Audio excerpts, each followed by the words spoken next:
Hi all, AR പാഠശാലയിലേക്ക് എല്ലാവർക്കും സ്വാഗതം. ഇന്ന് നമ്മൾ 9ാം ക്ലാസ്സിലെ ഫസ്റ്റ് ചാപ്റ്റർ ആയിട്ടുള്ള ടു ലൈഫ് പ്രോസസ് എന്ന പാഠഭാഗത്തിന്റെ ക്വസ്റ്റ്യനും ആൻസറുമാണ് നോക്കുന്നത്.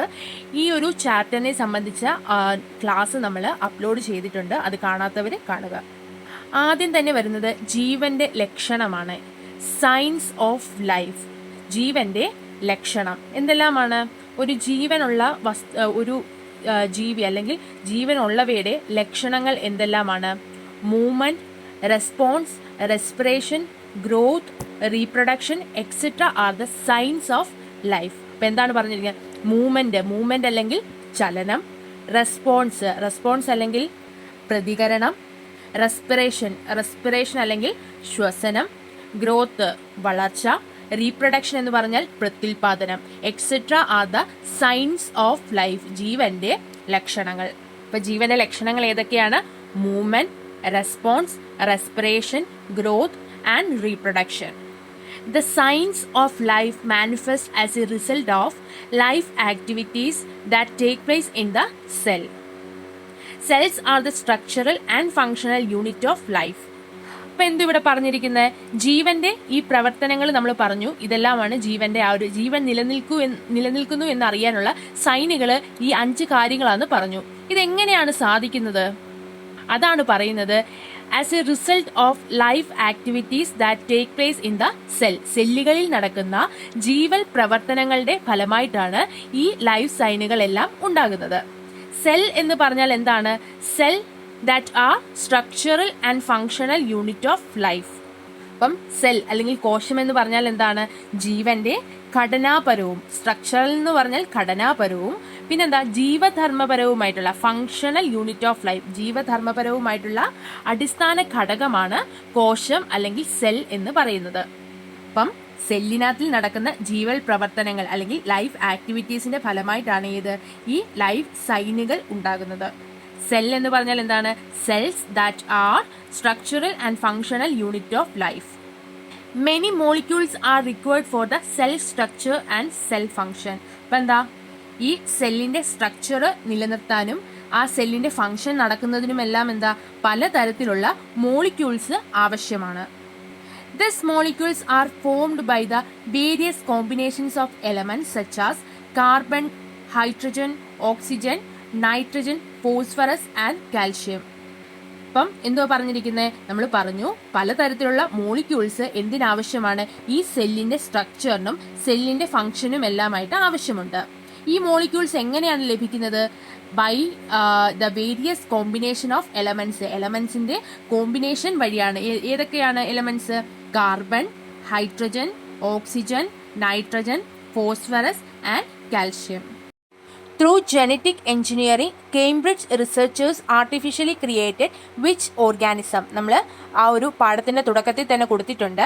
കേംബ്രിഡ്ജിലെ റിസർച്ചേഴ്സ് ജനറ്റിക് എഞ്ചിനീയറിംഗ് വഴി ആർട്ടിഫിഷ്യൽ ആയിട്ട് ഒരു ഓർഗാനിസത്തെ ക്രിയേറ്റ് ചെയ്തിട്ടുണ്ട്. അത് ഏതാണെന്നാണ് ചോദിച്ചിരിക്കുന്നത്. ഏതാണ്? E coli bacteria. ഏതാണ്?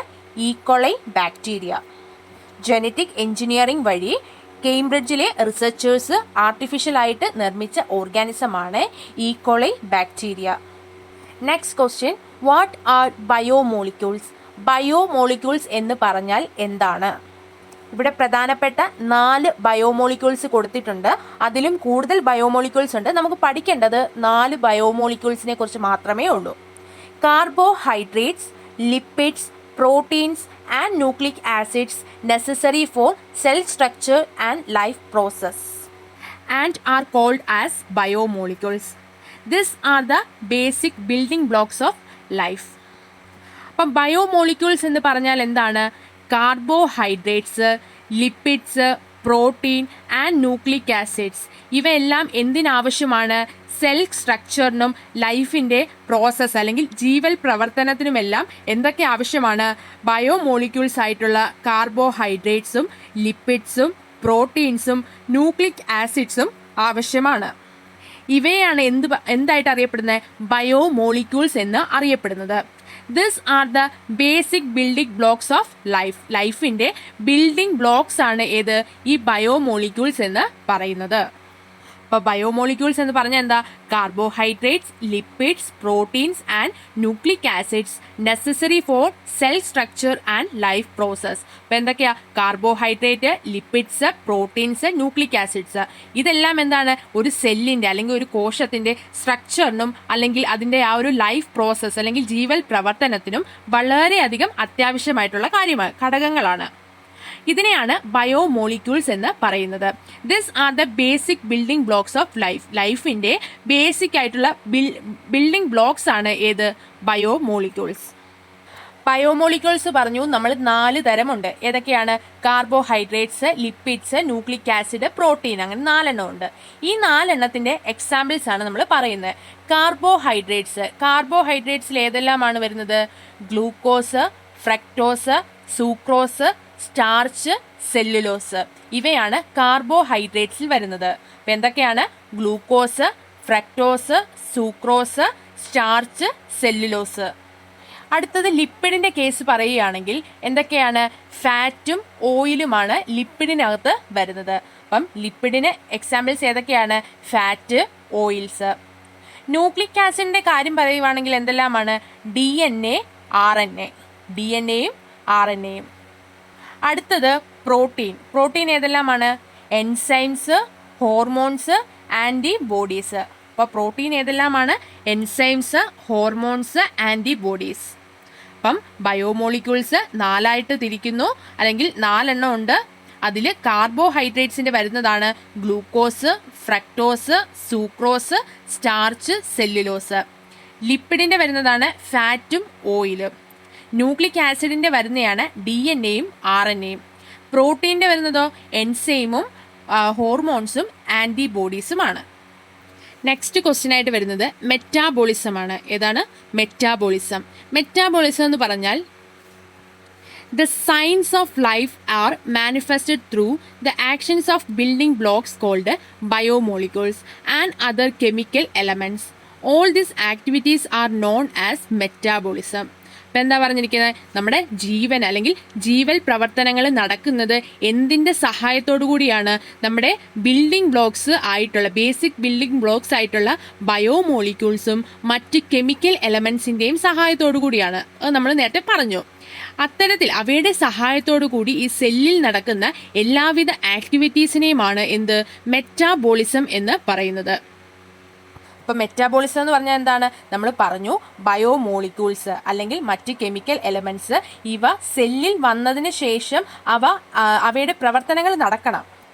അത്തരത്തിൽ പ്രവർത്തനങ്ങൾ നടന്നാൽ മാത്രമേ ജീവൻ നിലനിർത്താൻ കഴിയത്തുള്ളൂ. അപ്പം this activities are known as metabolism. ആ ഒരു ആക്ടിവിറ്റിയാണ് എന്ത്? മെറ്റാബോളിസം എന്ന് പറയുന്നത്. The signs of life are manifested through actions of building blocks called biomolecules and other chemical elements. അപ്പം ജീവന്റെ ലക്ഷണങ്ങൾ എന്തൊക്കെ കൊണ്ടാണ് നിലനിൽക്കുന്നത്? ഈ ബേസിക് ബിൽഡിംഗ് ബ്ലോക്സ് ആയിട്ടുള്ള ബയോമോളിക്യൂൾസിന്റെയും മറ്റ് കെമിക്കൽ എലമെന്റ്സിന്റെയും ഒക്കെ പ്രവർത്തനം വഴിയാണ്. ഇത്തരത്തിലുള്ള അവയുടെ പ്രവർത്തനത്തെയാണ് എന്ത് പറയുന്നത്? ആകെ പ്രവർത്തനത്തെയാണ് എന്ത് പറയുന്നത്? മെറ്റാബോളിസം എന്ന് പറയുന്നത്. ഇതിന് എക്സാമ്പിൾസ് ആണ് ഫോട്ടോസിന്തസിസ്, സെല്ലുലർ റെസ്പിറേഷൻ. അപ്പോൾ എക്സാമ്പിൾ ഏതെല്ലാമാണ്? ഫോട്ടോസിന്തസിസും സെല്ലുലർ റെസ്പിറേഷനും.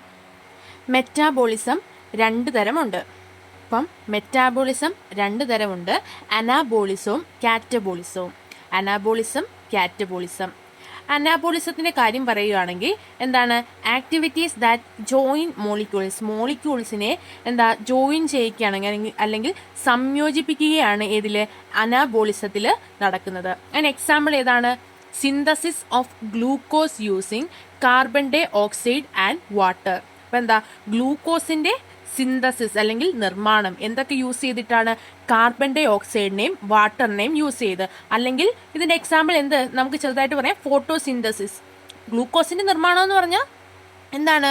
കാർബൺ ഡൈ ഓക്സൈഡും വാട്ടറും ചേർന്ന് ഗ്ലൂക്കോസ് നിർമ്മിക്കുക എന്ന് പറഞ്ഞാൽ ഫോട്ടോസിന്തസിസ് ആണ് പറയുന്നത്. അപ്പം ഫോട്ടോസിന്തസിസ് ഇതിനൊരു എക്സാമ്പിൾ ആണ്. അപ്പം അനാബോളിസം നടക്കുന്നത് ആക്ടിവിറ്റീസ് ദാറ്റ് ജോയിൻ മോളിക്യൂൾസിനെ എന്ത് ചെയ്യുന്നു? ജോയിൻ ചെയ്യുന്നു അല്ലെങ്കിൽ കൂട്ടിച്ചേർക്കുന്നു. അടുത്ത കാറ്റബോളിസത്തിന്റെ കാര്യം പറയുകയാണെങ്കിൽ എന്തുവാ, ആക്ടിവിറ്റീസ് ദാറ്റ് ബ്രേക്ക് ഡൗൺ മോളിക്യൂൾസിനെ ബ്രേക്ക് ഡൗൺ ചെയ്യുന്നതാണ് ഏത്, കാറ്റബോളിസത്തിൽ. അല്ലെങ്കിൽ എന്താ, ആ മോളിക്യൂൾസിനെ എന്ത് ചെയ്യുന്നു, വിഘടിപ്പിക്കുന്നു, അതാണ് കാറ്റബോളിസം. അതിന് എക്സാമ്പിൾ ആണ് amino acids are available through break down of പ്രോട്ടീന് വിഘടിപ്പിച്ചിട്ട് അമിനോ ആസിഡ്സ് ലഭിക്കുന്നു. ഇത് കാറ്റബോളിസത്തിന് ഒരു എക്സാമ്പിൾ ആണ്. മോളിക്യൂൾസിനെ കട്ട് ചെയ്യുന്നത് അല്ലെങ്കിൽ ബ്രേക്ക് ഡൗൺ ചെയ്യുന്നതിനെയാണ് കാറ്റബോളിസം എന്ന് പറയുന്നത്.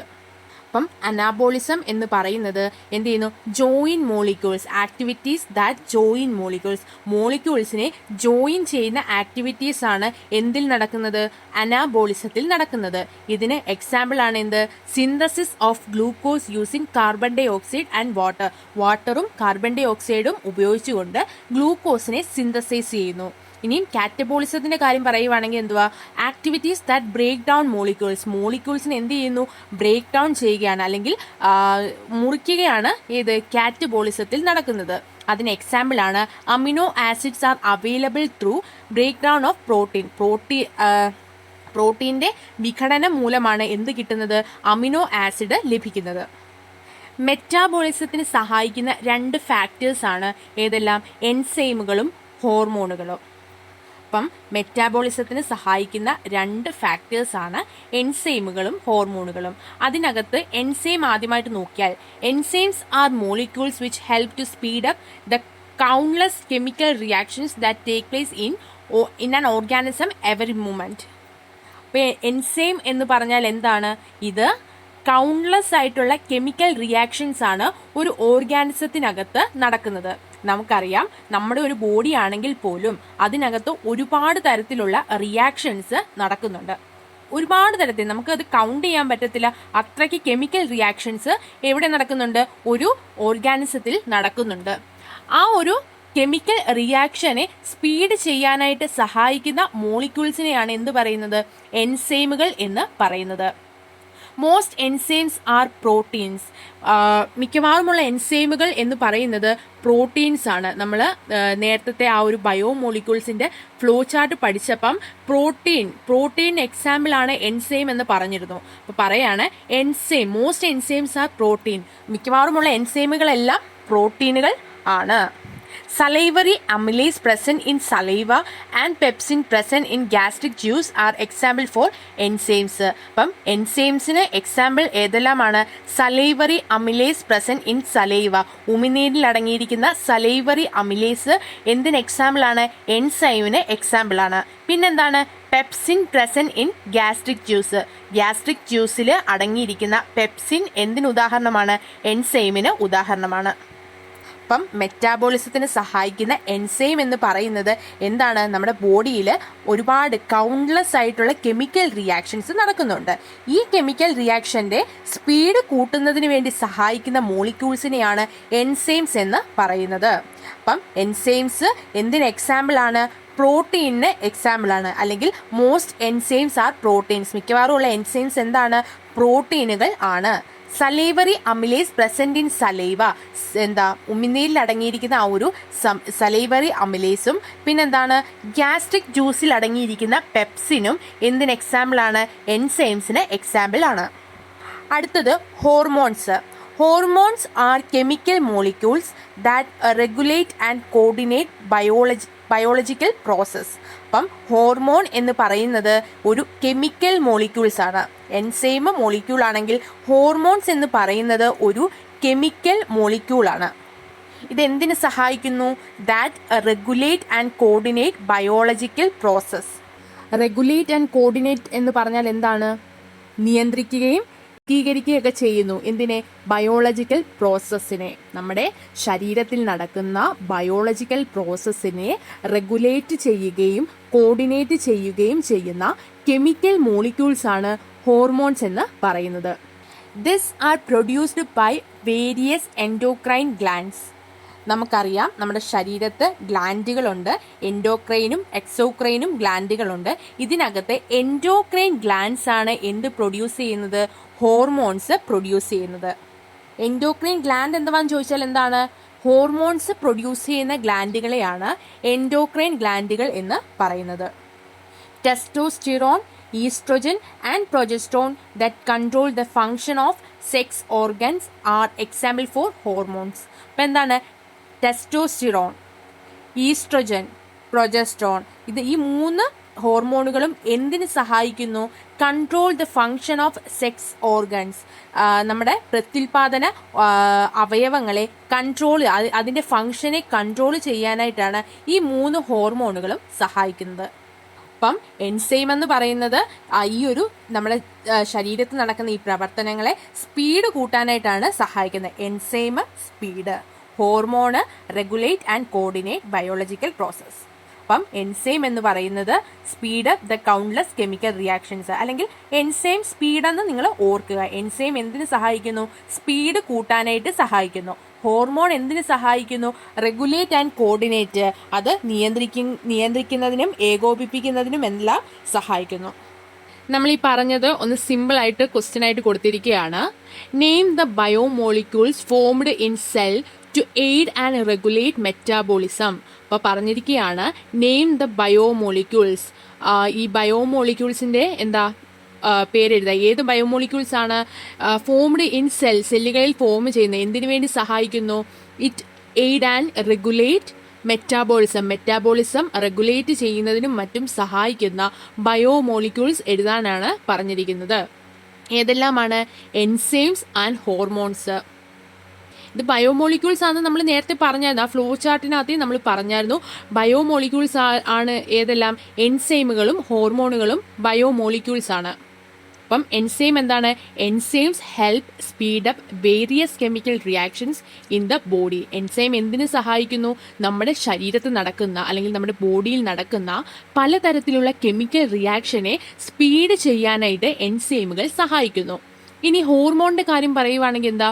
Hormones regulate and coordinate life functions. Hormone എന്ത് ചെയ്യുന്നു? നമ്മുടെ ജീവൽ പ്രവർത്തനങ്ങളെ റെഗുലേറ്റും കോർഡിനേറ്റും ചെയ്യുന്നു. ഇനി മെറ്റാബോളിക് എൻസൈമിന് എക്സാമ്പിൾ ഏതെല്ലാമാണ്? സലൈവറി അമിലേസ് ഇൻ ദ സലൈവയിൽ കാണപ്പെടുന്ന സലൈവറി അമിലേസ്. പിന്നെന്താണ്? പെപ്സിൻ ഇൻ ദ ഗ്യാസ്ട്രിക് ജ്യൂസിൽ കാണപ്പെടുന്ന pepsin.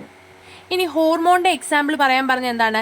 Testosterone, oestrogen and progesterone the regulates sexual function. അപ്പം സെക്ഷുവൽ ഫംഗ്ഷന് സഹായിക്കുന്ന ഹോർമോണുകളായിട്ടുള്ള ഏതെല്ലാമാണ്? ടെസ്റ്റോസ്റ്റിറോൺ, ഈസ്ട്രോജനും പ്രൊജസ്ട്രോണുമാണ് ഇതിന് എക്സാമ്പിൾസ്. നമ്മൾ പറഞ്ഞു ജീവൻ നിലനിൽക്കാനായിട്ട് അല്ലെങ്കിൽ ഈ ജീവൽ പ്രവർത്തനങ്ങൾ അല്ലെങ്കിൽ ലൈഫ് ആക്ടിവിറ്റീസ് നടക്കുന്നതിന് വേണ്ടി പലതരത്തിലുള്ള മോളിക്യൂൾസ് സഹായിക്കുന്നു, അല്ലെങ്കിൽ ബയോമോളിക്യൂൾസും മറ്റും നമ്മളെ സഹായിക്കുന്നുണ്ട്. അപ്പം ഇത് സെല്ലിലേക്ക് എൻറ്റർ ചെയ്യണം. അതിനെപ്പറ്റിയാണ് അടുത്ത question. How do substance from the external environment enter the cell membrane in unicellular and multi cellular organisms? അപ്പം പറഞ്ഞിരിക്കുന്നത് എന്താണ്? നമ്മുടെ എക്സ്റ്റേണൽ എൻവയോൺമെന്റിലുള്ള ഈ ഒരു സബ്സ്റ്റൻസ്, നമ്മൾ പുറത്തുനിന്ന് വരുന്നതെല്ലാം എക്സ്റ്റേണൽ എൻവയോൺമെന്റിൽ നിന്നുള്ളതായിരിക്കുമല്ലോ. ഈ ഒരു എക്സ്റ്റേണൽ എൻവയോൺമെന്റിൽ നിന്നും വരുന്ന സബ്സ്റ്റൻസ് സെൽ മെംബ്രെയിനിൽ കൂടി കടന്ന് സെല്ലിലേക്ക് എങ്ങനെ എത്തും എന്നാണ് പറയുന്നത്.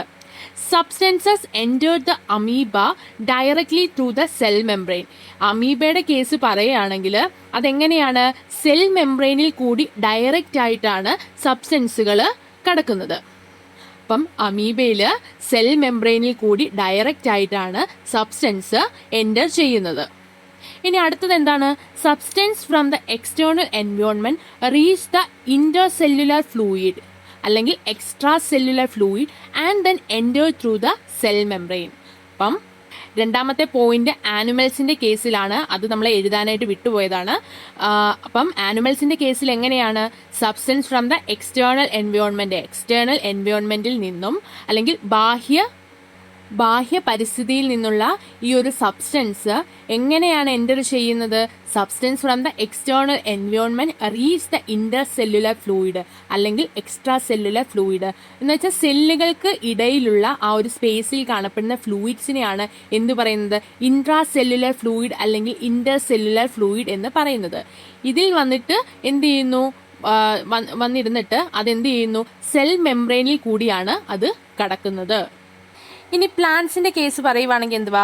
In plants substance enter through the cell cell വോളിൽ കൂടി കടക്കാം. ദ ഇന്റർസെല്ലുലാർ സ്പേസ്, ഇന്റർസെല്ലുലാർ സ്പേസിൽ കൂടി കടക്കാം. പിന്നെന്താണ്? സൈറ്റോപ്ലാസ്മിക് പാത്വേ, സെല്ലുകൾക്ക് എന്താണ് സൈറ്റോപ്ലാസ്മിക് പാത്വേ ആയിട്ടുള്ള പ്ലാസ്മോഡെസ്മേറ്റയിൽ കൂടിയും എന്ത് കടക്കാം? ഈ ഒരു പിന്നെ പ്ലാസ്മ മെംബ്രെയിൻ, ഇതിൽ കൂടിയെല്ലാം പ്ലാന്റ്സിൽ സബ്സ്റ്റൻസുകൾക്ക് സെല്ലിനുള്ളിലേക്ക് കടക്കാനായിട്ട് സാധിക്കും. അപ്പോൾ അമീബയുടെ കേസിൽ അത് ഡയറക്റ്റ് ആയിട്ട് സെൽ മെംബ്രെയിനിൽ കൂടി കടന്നു പോകുന്നു. ആനിമൽസിന്റെ കേസിൽ ഈ സബ്സ്റ്റൻസ് എവിടെ വരുന്നു? എക്സ്ട്രാ സെല്ലുലർ ഫ്ലൂയിഡിൽ വന്ന് ചേഞ്ച് സംഭവിച്ച് എക്സ്ട്രാ സെല്ലുലർ ഫ്ലൂയിഡിൽ വരുന്നു. അതിനുശേഷം സെൽ മെംബ്രെയിനിൽ കൂടി കടന്നു പോകുന്നു. ഇനി മൂന്നാമതായി വരുന്നത് പ്ലാന്റ്സിന്റെ കേസാണ്. പ്ലാന്റ്സിന്റെ കേസിൽ നമുക്ക് പല രീതിയിൽ സബ്സ്റ്റൻസുകൾ എൻ്റർ ചെയ്യുന്നുണ്ട്. ഒന്നാമത്തേതാണ് സെൽ വോള്, സെൽ വോളിൽ കൂടി കടക്കുന്നു. രണ്ടാമത്തേത് ഇന്റർ സെല്ലുലർ സ്പേസ്, സെല്ലുകൾക്ക് ഇടയിലുള്ള ആ ഒരു സ്പേസിൽ കൂടി കടക്കുന്നു. പിന്നെന്താണ്? The cytoplasmic pathway called plasmodesmata. Plasmodesmata, cytoplasmic pathway ആണ് പ്ലാസ്മോഡെസ്മേറ്റ എന്ന് പറയുന്നത്. ഇതിൽ കൂടി കടക്കുന്നുണ്ട്. ആൻഡ് പ്ലാസ്മ മെംബ്രെയിൻ, പ്ലാസ്മ മെംബ്രെയിനിൽ കൂടിയും എന്ത് പ്ലാന്റ്സിൽ സബ്സ്റ്റൻസ് കടക്കുന്നുണ്ട്. നമ്മളപ്പോൾ പറഞ്ഞു പ്ലാസ്മ ഡെസ്മേറ്റ. പ്ലാസ്മ ഡെസ്മേറ്റ എന്താണെന്നാണ് താഴത്തെ ക്വസ്റ്റിനിൽ കൊടുത്തിരിക്കുന്നത്. Cellular pathway that connects a cell to adjacent cells. അപ്പം എന്താണ്? ഒരു സെല്ലുലർ പാത്വേ ആണ്, സെല്ലിൻ്റെ ഒരു പാത്വേ ആണ്. ഇത് എന്തിനെയൊക്കെ കണക്ട് ചെയ്യുന്നു? രണ്ട് അഡ്ജസൻറ്റ് സെല്ലുകളെ തമ്മിൽ കണക്ട് ചെയ്യുന്ന സെല്ലുലർ പാത്വേ ആണ് എന്ത് പറയുന്നത്? പ്ലാസ്മ ഡെസ്മേറ്റ എന്ന് പറയുന്നത്. അപ്പോൾ പ്ലാസ്മ ഡെസ്മേറ്റ എന്താണ്? അഡ്ജസൻ്റ് ആയിട്ടുള്ള രണ്ട് സെല്ലുകളെ തമ്മിൽ ബന്ധിപ്പിക്കുന്ന ഒരു സെല്ലുലർ പാത്വേ ആണ് പ്ലാസ്മ ഡെസ്മേറ്റ. അപ്പം നമ്മൾ നേരത്തെ പറഞ്ഞു ഓൾ എൻസൈംസ് ആർ ബേസിക്കലി, എല്ലാ എൻസൈമുകളും മിക്കവാറും എന്തായിരിക്കും? പ്രോട്ടീൻസ് ആണ്. All enzymes are basically proteins. Dash glands secrete hormone. ഏത് ഗ്ലാൻഡ് ആണ് ഹോർമോണിനെ സെക്രീറ്റ് ചെയ്യുന്നത്? Endocrine glands. എൻഡോക്രൈൻ ഗ്ലാൻഡ്സ് ആണ് എന്ത് ഹോർമോണിനെ സെക്രീറ്റ് ചെയ്യുന്നത്. അല്ലെങ്കിൽ എന്താ? ഹോർമോണ് സെക്രീറ്റ് ചെയ്യുന്ന ഗ്ലാൻഡുകളെയാണ് എൻഡോക്രൈൻ ഗ്ലാൻഡ്സ് എന്ന് പറയുന്നത്.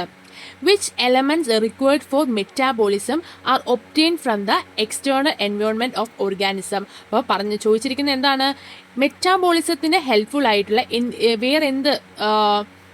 വേറെന്ത് എലമെന്റ്സ് ആണ് എക്സ്റ്റേണൽ എൻവയോൺമെന്റിൽ നിന്നും നമുക്ക് കിട്ടുന്നതെന്നാണ് ചോദിച്ചിരിക്കുന്നത്. ഏതെല്ലാമാണ്?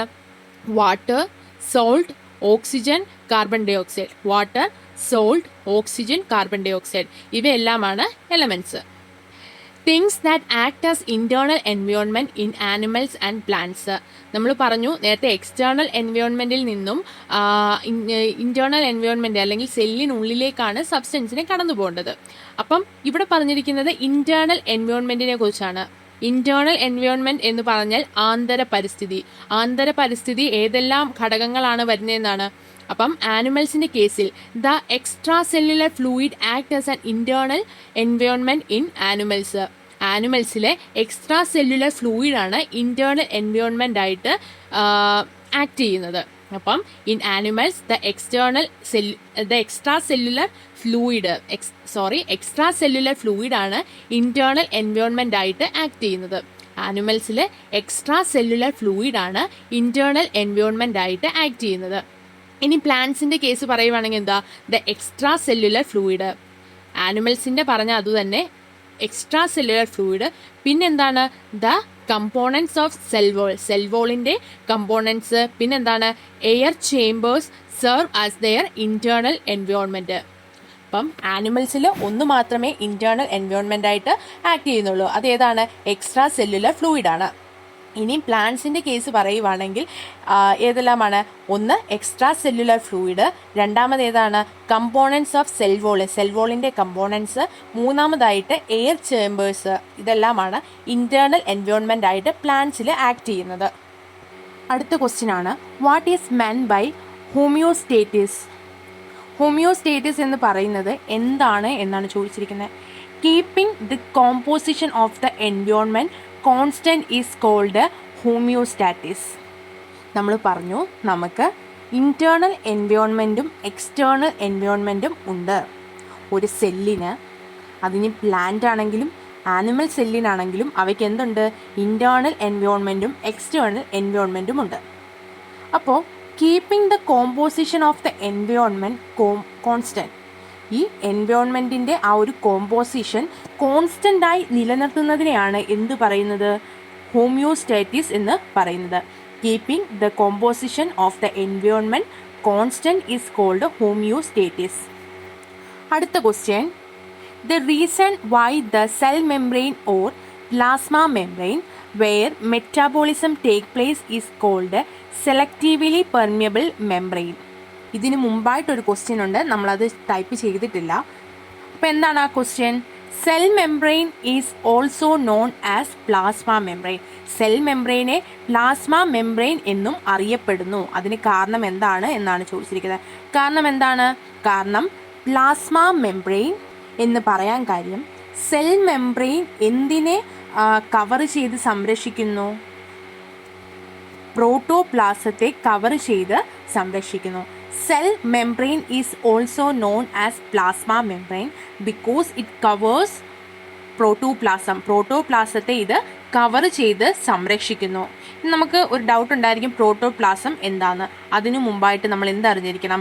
സൈറ്റോപ്ലാസം അറിഞ്ഞിരിക്കണം. സൈറ്റോപ്ലാസം എന്ന് പറഞ്ഞാൽ എന്താണ്? All the contents inside the cell membrane excluding nucleus. നമുക്കറിയാം, ഒരു സെൽ എടുക്കുമ്പം അതിനകത്ത് cell organelles cytoplasm cell organelles ഏതൊക്കെയുണ്ട്? എൻഡോപ്ലാസ്മി റെക്ടിക്കുലം ഉണ്ട്, റൈബോസോം ഉണ്ട്, അങ്ങനെ സെൽ ഓർഗനൽസും പിന്നെ ന്യൂക്ലിയസും കാണപ്പെടുന്നുണ്ട് സെല്ലിനകത്ത്.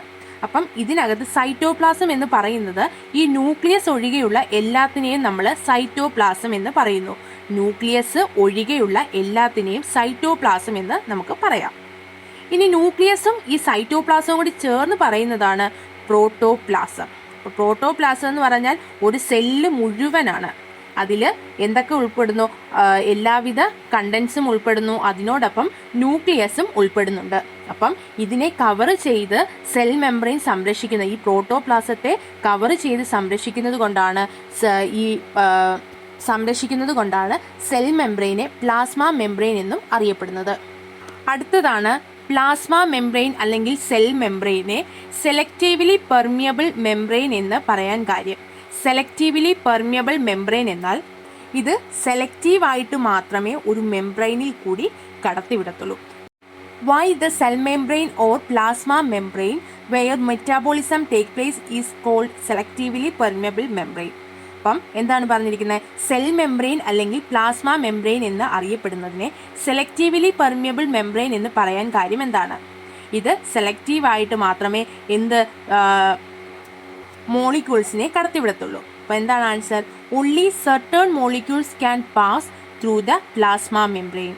only certain molecules can pass through the plasma membrane. Plasma മെംബ്രെയിനിൽ കൂടി എല്ലാ മോളിക്യൂൾസിനും കടന്നു പോകാൻ പറ്റില്ല. ചില പ്രത്യേക മോളിക്യൂൾസിന് മാത്രമേ പ്ലാസ്മ മെംബ്രെയിനിൽ കൂടി കടന്നു പോകാൻ പറ്റത്തുള്ളൂ. ഇത് തീരുമാനിക്കുന്നത് ആരാണ്? ഈ ഒരു പ്ലാസ്മ മെംബ്രെയിൻ ആണ്. അതുകൊണ്ടാണ് ഇതിനെ സെലക്റ്റീവ്ലി പെർമിയബിൾ മെംബ്രെയിൻ എന്ന് അറിയപ്പെടുന്നത്. Major components of plasma membrane. Plasma മെംബ്രെയിൻ്റെ മേജർ കമ്പോണൻസ് അല്ലെങ്കിൽ പ്ലാസ്മ മെംബ്രെയിൻ നിർമ്മിച്ചിരിക്കുന്നത് എന്തൊക്കെ കൊണ്ടാണ്? ഫോസ്ഫോലിപ്പിഡ് ലേയേഴ്സും പ്രോട്ടീൻസും കൊണ്ടാണ് പ്ലാസ്മ മെംബ്രെയിൻ നിർമ്മിച്ചിരിക്കുന്നത്. ഫോസ്ഫോലിപ്പിഡ് ലേയേഴ്സും പ്രോട്ടീൻസും കൊണ്ടാണ് പ്ലാസ്മ മെംബ്രെയിന് നിർമ്മിച്ചിരിക്കുന്നത്. Process that facilitate transport of materials across the cell membrane. നമ്മൾ പറഞ്ഞു, ചില സെലക്റ്റീവായിട്ടുള്ള മോളിക്യൂൾസിനെ മാത്രമേ എന്തിൽ കൂടി കടത്തിവിടത്തുള്ളൂ? മെംബ്രെയിനിൽ കൂടി കടത്തിവിടത്തുള്ളൂ, അല്ലെങ്കിൽ ആ ഒരു സ്തരത്തിൽ കൂടി കടത്തിവിടത്തുള്ളൂ. അപ്പം മെംബ്രെയിനിൽ കൂടി ഈ ഒരു മെറ്റീരിയൽസിന്റെ ട്രാൻസ്പോർട്ട് ഏതെല്ലാം വിധത്തിലാണ് അല്ലെങ്കിൽ ഏതെല്ലാം രീതിയിലാണ് എന്നാണ് അടുത്ത ക്വസ്റ്റ്യൻ. അപ്പം എന്തെല്ലാമാണ്? Osmosis, diffusion, facilitated diffusion and active transport. ഏതെല്ലാം രീതിയിലാണ് സെൽ മെംബ്രെയിനിൽ കൂടി ട്രാൻസ്പോർട്ട് നടക്കുന്നത്? ഓസ്മോസിസ് വഴി, പിന്നെന്താണ്? Diffusion, facilitated diffusion and active transport. അപ്പം മെറ്റീരിയൽസിന്റെ ട്രാൻസ്പോർട്ടിന് ആദ്യത്തെ മാർഗമാണ് ഏത്? ഓസ്മോസിസ് എന്ന് പറയുന്നത്. ഓസ്മോസിസ് അപ്പം എന്താണ്? What is osmosis? ഓസ്മോസിസ് എന്ന് പറഞ്ഞാൽ എന്താണ് എന്നാണ് ചോദിച്ചിരിക്കുന്നത്. Osmosis is the process by which water molecules move from the higher concentration to lower concentration അല്ലെങ്കിൽ low concentration across a semi permeable membrane. It does not require energy. അപ്പം osmosis എന്ന് പറയുന്നത് എന്താണ്? വാട്ടർ മോളിക്യൂൾസിന്റെ മൂവ്മെന്റ് ആണ്. എവിടെ നിന്നും? Higher കോൺസെൻട്രേഷനിൽ നിന്നും ലോവർ കോൺസെൻട്രേഷനിലേക്കുള്ള വാട്ടറിന്റെ മൂവ്മെന്റ് ആണ്. എന്തിൽ കൂടി? Through a semi permeable membrane. പകുതി മാത്രമേ അത് കടത്തിവിടത്തുള്ളൂ. Semi permeable membrane. It does not require energy. ഇതിന് എനർജി ആവശ്യമില്ല. അപ്പം osmosis is the process by which water molecules move from higher concentration to lower concentration across a semi-permeable membrane. It does not require energy. അപ്പം osmosis എന്ന് പറയുന്നത് water മോളിക്യൂൾസിന്റെ movement ആണ്. എവിടെ നിന്നും എവിടേക്ക്? ഹയർ കോൺസെൻട്രേഷനിൽ നിന്നും, വാട്ടറിന്റെ ഹയർ കോൺസെൻട്രേഷനിൽ നിന്നും ലോവർ കോൺസെൻട്രേഷനിലേക്കാണ് ഏത്? വാട്ടർ മോളിക്യൂൾസിന്റെ ആ ഒരു ഫ്ലോ നടക്കുന്നത്. ഇത് എന്തിൽ കൂടിയാണ്? ഒരു സെമി പെർമിയബിൾ മെംബ്രെയിനിൽ കൂടിയാണ് നടക്കുന്നത്. ഇതിന് എന്താവശ്യമില്ല? എനർജി അല്ലെങ്കിൽ ATP ആവശ്യമില്ല. ഓസ്മോസിസ് എന്താണെന്ന് നമ്മൾ പറഞ്ഞു. അതിന്റെ ഒരു 2 എക്സ്പെരിമെന്റ്സ് ആണ്. ഒന്നാമത്തേത് റയോലീഫ് അല്ലെങ്കിൽ ചീരയുടെ ഇല സോൾട്ട് വാട്ടറിൽ നമ്മൾ മുക്കി വെക്കുകയാണ്. അതിന്റെ ഒബ്സർവേഷൻ എന്താന്ന് നോക്കാം. അപ്പം ലീഫിന്റെ കാര്യത്തിൽ, ഉപ്പുവെള്ളത്തിൽ വെച്ച ആ ഒരു ലീഫിന്റെ കാര്യത്തിൽ എന്ത് ചെയ്യുന്നു? അത് ഷ്രിങ്ക് ചെയ്യുകയാണ്. What is the reason Y cells in salt water shrink? അപ്പം റയോലീഫിന്റെ കേസിൽ എന്താണ്? അത് ഷ്രിങ്ക് ചെയ്യുകയാണ്. ആ ഒരു സെല്ല് ഷ്രിങ്ക് ചെയ്യുകയാണ്. അപ്പം അതിലെന്താണ് നടക്കുന്നത്? ഓസ്മോസിസ് ആണ് നടക്കുന്നത്. ഇനി dried grapes soaked in fresh water become swelled. ഈ ഡ്രൈഡ് ആയിട്ടുള്ള ഗ്രേപ്സ് എന്ത് ചെയ്യുന്നു? ഫ്രഷ് വാട്ടറിൽ നമ്മൾ സോക്ക് ചെയ്തിടുന്നു, അല്ലെങ്കിൽ മുക്കി ഇങ്ങനെ വെക്കുന്ന സമയത്ത് എന്ത് ചെയ്യുന്നു? അത് സ്വെല്ല് ചെയ്തതായിട്ട് നമുക്ക് കാണാൻ പറ്റും. ആ പിക്ചറിലാണെങ്കിലും നോക്കുന്ന ടൈമിൽ നമുക്ക് കാണാൻ പറ്റും. ഓരോ ടൈം കൂടുന്നതിനനുസരിച്ചും എന്താണ്? ആ ഒരു ഡ്രൈ ഫ്രൂട്ട് അല്ലെങ്കിൽ ഡ്രൈ ഗ്രേപ്സ് സ്വെല്ല് ചെയ്ത് വരുന്നതായിട്ട് നമുക്ക് കാണാൻ പറ്റും. ഇതിൻ്റെ രണ്ടിൻ്റെയും പിന്നിൽ എന്താണ്? ഓസ്മോസിസ് ആണ് നടന്നിരിക്കുന്നത്. ആദ്യത്തെ പ്ലാന്റ് സെല്ലിന്റെ കേസിൽ എന്താണ്? Water molecules move from the cell to the salt water. സെല്ലിൽ നിന്നും സോൾട്ട് വാട്ടറിലേക്ക് മൂവ്മെന്റ് നടക്കുന്നു. ഡ്രൈ ഗ്രേപ്സിന്റെ കാര്യം പറയുവാണെങ്കിൽ water molecules enter the cells of dried grapes. Dried ഗ്രേപ്സിലേക്ക് വാട്ടർ മോളിക്യൂൾസ് കടക്കുന്നു. അതുകൊണ്ട് അതെന്ത് ചെയ്യുന്നു? സ്വെല്ല് ചെയ്യുന്നു. അടുത്ത മെറ്റീരിയൽസിന്റെ ആ ഒരു ട്രാൻസ്ഫറിന് വേണ്ടി സഹായിക്കുന്ന ഒരു പ്രോസസ്സാണ് ഡിഫ്യൂഷൻ എന്ന് പറയുന്നത്. Diffusion is the process by which molecules spread from their higher concentration to low concentration. അപ്പം ഓസ്മോസിസ് പോലെ തന്നെ ഇതിലും എന്താണ്? ഹയർ കോൺസെൻട്രേഷനിൽ നിന്നും ലോവർ കോൺസെൻട്രേഷനിലേക്കാണ് മോളിക്യൂൾസ് പോകുന്നത്. നമ്മുടെ ഓസ്മോസിസ് ഒരു വാട്ടർ മോളിക്യൂൾസിന്റെ മാത്രമേ ഓസ്മോസിസിൽ നടക്കത്തുള്ളൂ. ഇതിൽ ഗേഷ്യസ് എക്സ്ചേഞ്ചും എന്തിൽ നടക്കുന്നു? ഡിഫ്യൂഷനകത്ത് നടക്കുന്നു. ഇതിൽ ഹയർ കോൺസെൻട്രേഷനിൽ നിന്നും ലോവർ കോൺസെൻട്രേഷനിലേക്ക് മോളിക്യൂൾസ് സ്പ്രെഡ് ചെയ്യുന്നു. It does not require energy. ഇതിന് എനർജി അല്ലെങ്കിൽ ATPയുടെ ആവശ്യം ഇല്ല.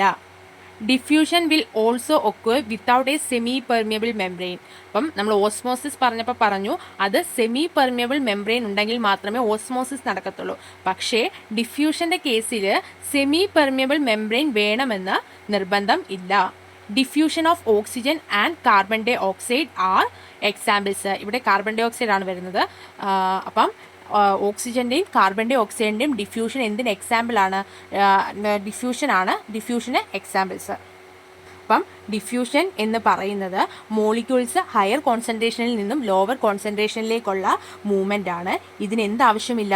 എനർജി ആവശ്യമില്ല. ഒരു സെമി പെർമിയബിൾ മെംബ്രെയിൻ ഇല്ലാതെ തന്നെ എന്ത് നടക്കും? ഡിഫ്യൂഷൻ നടക്കും. ഇതിന് എക്സാമ്പിൾ എന്തെല്ലാമാണ്? Diffusion of oxygen and diffusion of carbon dioxide. മൂന്നാമത്തെ പ്രോസസ്സാണ്.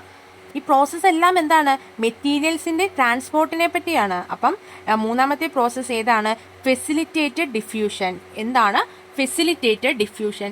Facilitated diffusion is the process by which molecules or ions diffuse from their higher concentration to their lower concentration with the help of certain proteins in the plasma membrane. It does not require energy. Transport of glucose is an example. അപ്പം facilitated diffusion എന്ന് പറയുന്നത് എന്താണ്?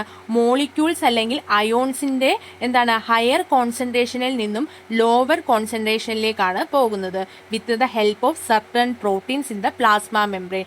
എന്ത്?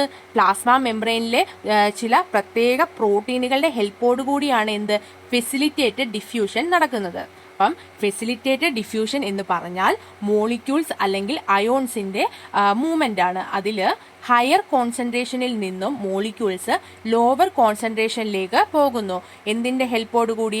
വിത്ത് the help of certain proteins in the plasma membrane. Plasma മെംബ്രെയിനിൽ കാണുന്ന പ്രത്യേകതരം പ്രോട്ടീന്റെ ഹെൽപ്പോടുകൂടിയാണ് ഫെസിലിറ്റേറ്റഡ് ഡിഫ്യൂഷൻ നടക്കുന്നത്. ഇതിന് എന്താവശ്യമില്ല? എനർജി ആവശ്യമില്ല. Transport of glucose is an example. Facilitated ഡിഫ്യൂഷന് ഒരു എക്സാമ്പിൾ ആണ് ഗ്ലൂക്കോസിന്റെ ട്രാൻസ്പോർട്ട്. അപ്പോൾ ആ പിക്ചർ നോക്കിയാൽ നമുക്കറിയാം കോൺസെൻട്രേഷൻ കൂടിയ ആ ഒരു ഭാഗത്തു നിന്നും, അത് അയോൺസിന്റെ കേസിലാണെങ്കിലും ഗ്ലൂക്കോസിന്റെ കേസിലാണെങ്കിലും കോൺസെൻട്രേഷൻ കൂടിയ ഭാഗത്തു നിന്നും കോൺസെൻട്രേഷൻ കുറഞ്ഞ ഭാഗത്തേക്ക് മോളിക്യൂൾസ് അല്ലെങ്കിൽ അയോൺസ് എത്തുന്നു. എന്തിന്റെ സഹായത്തോടു കൂടിയാണ്? കാരിയർ പ്രോട്ടീൻ അല്ലെങ്കിൽ ചാനൽ പ്രോട്ടീന്റെ സഹായത്തോടു കൂടിയാണ് ഇത് നടക്കുന്നത്. ഇനി ലാസ്റ്റ് ആണ് active transport. What is active transport? Active transport is A process of transport of molecules with the help of certain carrier proteins using energy from ATP from their lower concentration to higher concentration. Through this, the necessary salt reach the cells. അപ്പം active transport എന്ന് പറഞ്ഞാൽ എന്തിൻ്റെ ട്രാൻസ്പോർട്ടാണ്? മോളിക്യൂൾസിൻ്റെ ട്രാൻസ്പോർട്ടാണ് with the help of certain carrier proteins. ഇതെന്താണ്? Carrier പ്രോട്ടീൻസിന്റെ ഹെൽപ്പോടുകൂടിയാണ് എന്ത് നടക്കുന്നത്? ആക്റ്റീവ് ട്രാൻസ്പോർട്ട് നടക്കുന്നത്. Using energy from ATP. ഇതിന് എനർജി ആവശ്യമാണ്. ആക്റ്റീവ് ട്രാൻസ്പോർട്ട് നടക്കുന്നതിന് എനർജി അല്ലെങ്കിൽ ATP ആവശ്യമാണ്. ഇതിലെങ്ങനെയായിരിക്കും അതിൻ്റെ ആ ഒരു മൂവ്മെന്റ് വരുന്നത്? എങ്ങനെയാണ്? ലോവർ കോൺസെൻട്രേഷനിൽ നിന്നും ഹയർ കോൺസെൻട്രേഷനിലേക്കാണ് മോളിക്യൂൾസ് പോകുന്നത്. അപ്പം നമ്മൾ 3 പഠിച്ചായിരുന്നു. ഏതെല്ലാമായിരുന്നു? ഓസ്മോസിസ് പഠിച്ചു, ഡിഫ്യൂഷൻ പഠിച്ചു, ഫെസിലിറ്റേറ്റഡ് ഡിഫ്യൂഷൻ പഠിച്ചു. ഈ 3 മോളിക്യൂൾസ് എവിടെ നിന്നും എവിടേക്കാണ് പോകുന്നത്? മോളിക്യൂൾസ് ഹയർ കോൺസെൻട്രേഷനിൽ നിന്നും ലോവർ കോൺസെൻട്രേഷനിലേക്കാണ് പോകുന്നത്. പക്ഷേ ആക്റ്റീവ് ട്രാൻസ്പോർട്ടിന്റെ കേസ് പറയുവാണെങ്കിൽ മോളിക്യൂൾസ് ലോവർ കോൺസെൻട്രേഷനിൽ നിന്നും ഹയർ കോൺസെൻട്രേഷനിലേക്കാണ് പോകുന്നത്. അതുകൊണ്ട് തന്നെ അവയ്ക്ക് എന്തിൻ്റെ ആവശ്യമുണ്ട്? എനർജി അല്ലെങ്കിൽ ATPയുടെ ആവശ്യം ഉണ്ട്. കൂടാതെ എന്തും ആവശ്യമുണ്ട്? കരിയർ പ്രോട്ടീൻസിൻ്റെയും ആവശ്യമുണ്ട്. താഴത്തെ പിക്ചർ നോക്കിയാൽ നമുക്ക് കാണാൻ പറ്റും. ലോവർ കോൺസെൻട്രേഷനുള്ള സോൾട്ട് കോൺസെൻട്രേഷൻ കുറവുള്ളിടത്ത് നിന്നും സോൾട്ട് കോൺസെൻട്രേഷൻ കൂടുതലുള്ള ഭാഗത്തേക്കാണ് മോളിക്യൂൾസ് വരുന്നത്. ഇത് എന്തിൽ കൂടിയാണ് കടന്നു പോകുന്നത്? കരിയർ പ്രോട്ടീനിൽ കൂടിയാണ് കടന്നു പോകുന്നത്. അത് മാത്രമല്ല, ഇതിന് എന്തിൻ്റെ ഹെൽപ്പ് ആവശ്യമാണ്? എനർജി അല്ലെങ്കിൽ ATP ആവശ്യമാണ്. നമ്മളിപ്പം 4 മിനറൽ ട്രാൻസ്പോർട്ടുകളാണ് പഠിച്ചത്. ഏതെല്ലാമാണ്? ഓസ്മോസിസ് പഠിച്ചു, diffusion, facilitated diffusion and active transport. അങ്ങനെ 4 ട്രാൻസ്പോർട്ട് പ്രോസസ്സുകളാണ് നമ്മൾ പഠിച്ചത്. ഇനിയും ഈ ഒരു ബോക്സ് നമുക്ക് ഫില്ല് ചെയ്യേണ്ടതാണ്. അതിൽ ആദ്യത്തെ from a region of higher to lower concentration. Molecules higher കോൺസെൻട്രേഷനിൽ നിന്നും ലോവർ കോൺസെൻട്രേഷനിലേക്കാണ് മൂവ്മെൻറ്റ്. അപ്പം ഞാൻ പറഞ്ഞായിരുന്നു ഏതെല്ലാമാണ്? Osmosis, diffusion, facilitated diffusion. ആദ്യത്തെ 3 ഓസ്മോസിസ്, ഡിഫ്യൂഷൻ, ഫെസിലിറ്റേറ്റഡ് ഡിഫ്യൂഷൻ. ഈ 3 ഹയർ കോൺസെൻട്രേഷനിൽ നിന്നും ലോവർ കോൺസെൻട്രേഷനിലേക്കാണ് മോളിക്യൂൾസിൻ്റെ മൂവ്മെൻറ്റ് നടക്കുന്നത്. ഇനി അടുത്തത് from a region of lower to higher concentration. Lower കോൺസെൻട്രേഷനിൽ നിന്നും ഹയർ കോൺസെൻട്രേഷനിലേക്ക് മോളിക്യൂൾസിൻ്റെ മൂവ്മെൻറ്റ് നടക്കുന്ന ഏതിലാണ്? ആക്റ്റീവ് ട്രാൻസ്പോർട്ടിലാണ് നടക്കുന്നത്. Applicable to water only. ഞാൻ പറഞ്ഞു വെള്ളത്തിൽ മാത്രം അല്ലെങ്കിൽ വാട്ടർ മോളിക്യൂൾസിൻ്റെ കേസ് മാത്രം വരുന്നത് ഏതിലാണ്? ഓസ്മോസിസ്. ഓസ്മോസിസ് വെള്ളത്തിൻ്റെ കേസിൽ മാത്രമേ ഓസ്മോസിസ് നടക്കത്തുള്ളൂ. Energy required. ഇതിൽ എനർജി ആവശ്യം നമ്മൾ പറഞ്ഞു. ഓസ്മോസിസിൽ എനർജി ആവശ്യമില്ല. പിന്നെ ഡിഫ്യൂഷനിൽ ആവശ്യമില്ല. ഫെസിലിറ്റേറ്റഡ് ഡിഫ്യൂഷനിലും എന്താവശ്യമില്ല? എനർജി ആവശ്യമില്ല. പക്ഷെ എന്തിനാവശ്യമാണ്? ആക്റ്റീവ് ട്രാൻസ്പോർട്ടിൽ എനർജി ആവശ്യമാണ്. കാരണം ആക്റ്റീവ് ട്രാൻസ്പോർട്ടിനകത്ത് ലോവർ കോൺസെൻട്രേഷനിൽ നിന്നുമാണ് മോളിക്യൂൾസ് ഹയർ കോൺസെൻട്രേഷനിലേക്ക് പോകുന്നത്. അതുകൊണ്ട് തന്നെ അവിടെ ATP അല്ലെങ്കിൽ എനർജി ആവശ്യമാണ്. അപ്പം എനർജി നോട്ട് റിക്വയർഡ് ഏതെല്ലാമാണ്? ഇപ്പോൾ പറഞ്ഞു ഓസ്മോസിസ്, ഡിഫ്യൂഷൻ, ഫെസിലിറ്റേറ്റഡ് ഡിഫ്യൂഷൻ. ഇനി carrier protein not required, carrier protein ആവശ്യമില്ലാത്ത ഏതെല്ലാമാണ്? Osmosis, diffusion, active transport. Osmosis, diffusion, active transport എന്നിവയിൽ കരിയർ പ്രോട്ടീൻ ആവശ്യമില്ല. കരിയർ പ്രോട്ടീൻ ആവശ്യമുള്ളത് ഏതിലാണ്? Facilitated diffusion. ഫെസിലിറ്റേറ്റഡ് ഡിഫ്യൂഷനിലാണ് കരിയർ പ്രോട്ടീൻ ആവശ്യമായിട്ടുള്ളത്. അടുത്തത് സോഴ്സ് ഓഫ് ന്യൂട്രിയൻസ്. ന്യൂട്രിയൻസിന്റെ സോഴ്സ് ഏതെല്ലാമാണ്? Plants prepared nutrients themselves for metabolism. Plants nutrients അവ സ്വന്തമായിട്ടാണ് നിർമ്മിക്കുന്നത്. Plants provide them to animals. Plants ഇത് ആർക്ക് കൊടുക്കുന്നു? ആനിമൽസിന് കൊടുക്കുന്നു. The organism that can prepare their own food. അപ്പം അവരുടെ തന്നെ ഫുഡ് നിർമ്മിക്കാൻ കഴിയുന്ന ഓർഗാനിസംസ് ഏതെല്ലാമാണ്? Some bacteria. ചില ബാക്ടീരിയകൾ സ്വയമേ അതിന്റെ ഫുഡ് നിർമ്മിക്കുന്നു. പിന്നെ ഏതാണ്? ആൽഗയുണ്ട്, ബ്ലൂ ഗ്രീൻ ആൽഗയുണ്ട്, പിന്നെ പ്ലാന്റ്സ്. ഇവയെല്ലാം സ്വന്തമായിട്ട് അവയുടെ ഫുഡ് നിർമ്മിക്കുന്നു. അടുത്തത് the components required for photosynthesis are. Photosynthesis അല്ലെങ്കിൽ പ്രകാശ സംശ്ലേഷണത്തിന് ആവശ്യമായിട്ടുള്ള കമ്പോണൻസ് ഏതെല്ലാമാണെന്നാണ് പറഞ്ഞിരിക്കുന്നത്. ഏതെല്ലാമാണ്? Chlorophyll, sunlight, water, carbon dioxide. ഏതെല്ലാമാണ്? Chlorophyll, sunlight, water, carbon dioxide. അടുത്ത വരുന്നത് സ്ട്രക്ചർ ഓഫ് ക്ലോറോപ്ലാസ്റ്റ്. ക്ലോറോപ്ലാസ്റ്റിന്റെ സ്ട്രക്ചറിനെ കുറിച്ചാണ് വരുന്നത്. Chloroplast has 2 membranes. ക്ലോറോപ്ലാസ്റ്റിന് 2 മെംബ്രെയിനുകൾ ഉണ്ട്, അല്ലെങ്കിൽ 2 സ്തരങ്ങൾ ഉണ്ട്. An outer membrane and an inner membrane. ഒരു ഔട്ടർ മെംബ്രെയിനും ഒരു ഇന്നർ മെംബ്രെയിനും എന്തിനുണ്ട്? ക്ലോറോപ്ലാസ്റ്റിന് ഉണ്ട്. The fluid part of chloroplast is known as stroma. ക്ലോറോപ്ലാസ്റ്റിൽ കാണപ്പെടുന്ന ഫ്ലൂയിഡ് പാർട്ടിനെയാണ് സ്ട്രോമ എന്ന് പറയുന്നത്. There are membranous sacs seen inside the chloroplast. അപ്പം ക്ലോറോപ്ലാസ്റ്റിൽ കാണപ്പെടുന്ന മെംബ്രേനിയസ് സാക്കുകൾ ഉണ്ട്. അവയെ എന്താണ് അറിയപ്പെടുന്നത്? They are called thylakoids. Thylakoids എന്നാണ് ഈ ക്ലോറോപ്ലാസ്റ്റിൽ കാണപ്പെടുന്ന മെംബ്രേനിയസ് സാക്കുകളെ അറിയപ്പെടുന്നത്. ഈ തൈലക്കോയിഡ്സ് ഒന്നിന് മുകളിൽ ഒന്നായിട്ടാണ് അടുക്കിയിരിക്കുന്നത്. ഈ ഒരു അടുക്കിനെയാണ് എന്ത് പറയുന്നത്? ഗ്രാന എന്ന് പറയുന്നത്. അപ്പം നമ്മൾ ക്ലോറോപ്ലാസ്റ്റ് എന്ന് പറയുന്നത് എടുക്കുകയാണെങ്കിൽ ആ ക്ലോറോപ്ലാസ്റ്റിന് 2 മെംബ്രെയിനുകളുണ്ട്. ഒരു ഔട്ടർ മെംബ്രെയിനും ഒരു ഇന്നർ മെംബ്രെയിനും ഉണ്ട്. ഇനി ആ ക്ലോറോപ്ലാസ്റ്റിൽ ഉള്ള ആ ഒരു ഫ്ലൂയിഡ് പാർട്ടിനെയാണ് എന്തറിയപ്പെടുന്നത്? സ്ട്രോമ എന്ന് അറിയപ്പെടുന്നത്. ഈ സ്ട്രോമയിൽ എന്ത് കാണപ്പെടുന്നു? മെംബ്രേനിയസ് സാക്കുകൾ കാണപ്പെടുന്നു. ഈ ക്ലോറോപ്ലാസ്റ്റിൽ മെംബ്രേനിയസ് സാക്കുകൾ കാണപ്പെടുന്നുണ്ട്. ഈ മെംബ്രേനിയസ് സാക്കുകളെയാണ് തൈലക്കോയിഡ്സ് എന്ന് പറയുന്നത്. Thylakoids are placed one about the other. അപ്പൊ ഈ തൈലക്കോയിഡ്സ് എന്ന് പറയുന്നത് ഒന്നിന് മുകളിൽ ഒന്നായിട്ടാണ് അടുക്കിയിരിക്കുന്നത്. ഇതിനെയാണ് ഗ്രാന എന്ന് പറയുന്നത്. ഇനി ഓരോന്നും പറയുവാണെങ്കിൽ ക്ലോറോഫില്ലിന്റെ പൊസിഷൻ ഏതാണെന്ന് ചോദിച്ചാൽ ഗ്രാനയിലാണ് ക്ലോറോഫിൽ കാണപ്പെടുന്നത്. ക്ലോറോഫിലിന്റെ പൊസിഷൻ എവിടെയാണ്? In grana. ഗ്രാന എന്ന് പറഞ്ഞാൽ എന്താണ്? തൈലക്കോയിഡ് ഇങ്ങനെ അടുക്കി വെച്ചിരിക്കുന്നതാണ് ഗ്രാന. ഈ ഗ്രാനയിലാണ് ക്ലോറോഫിൽ കാണപ്പെടുന്നത്. അപ്പം ആദ്യത്തേതാണ് തൈലക്കോയിഡ്. തൈലക്കോയിഡ് എന്ന് പറഞ്ഞാൽ എന്താണ്? Thylakoids are the membrane sacs that immerse in stroma. സ്ട്രോമയിൽ കാണപ്പെടുന്ന മെംബ്രെയിൻ സാക്കുകളെയാണ് തൈലക്കോയിഡ്സ് എന്ന് പറയുന്നത്. ഇനി ഗ്രാനയുടെ കേസ് പറയുകയാണെങ്കിൽ grana are the stacks of thylakoids. തൈലക്കോയിഡ്സിന്റെ ആ ഒരു തൈലക്കോയിഡിന്റെ ആ ഒരു സ്റ്റാക്സ് എന്ന് പറഞ്ഞാൽ ആ ഒരു കൂട്ടത്തെയാണ് എന്ത് പറയുന്നത്? ഗ്രാന എന്ന് പറയുന്നത്. ഇനി സ്ട്രോമയുടെ കേസ് പറയുകയാണെങ്കിൽ stroma is the fluid part of chloroplast. ക്ലോറോപ്ലാസ്റ്റിൽ കാണപ്പെടുന്ന ഫ്ലൂയിഡ് പാർട്ടിനെയാണ് സ്ട്രോമ എന്ന് പറയുന്നത്.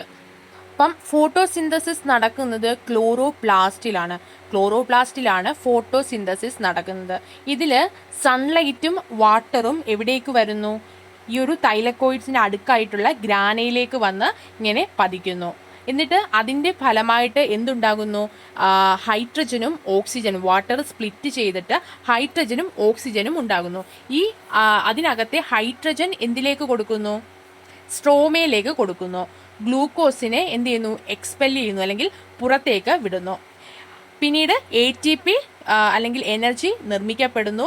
ഈ ഒരു ഹൈഡ്രജനും ATPയും ഉണ്ടാകുന്നു. പിന്നീട് ഈ ഹൈഡ്രജനും കാർബൺ ഡൈ ഓക്സൈഡും കമ്പൈൻ ചെയ്തിട്ട് ഗ്ലൂക്കോസായി മാറുന്നു. ഇതാണ് ഫോട്ടോസിന്തസിസിൻ്റെ ഫോട്ടോസിന്തസിസ് എന്ന് പറയുന്ന ആ ഒരു പ്രൊസീജിയർ, ഈ ഒരു പ്രൊസീജിയറിനെ തന്നെ 2 ഘട്ടങ്ങളായിട്ട് അല്ലെങ്കിൽ 2 ഫേസുകളായിട്ട് മാറ്റുന്നുണ്ട്. ഏതെല്ലാമാണ്?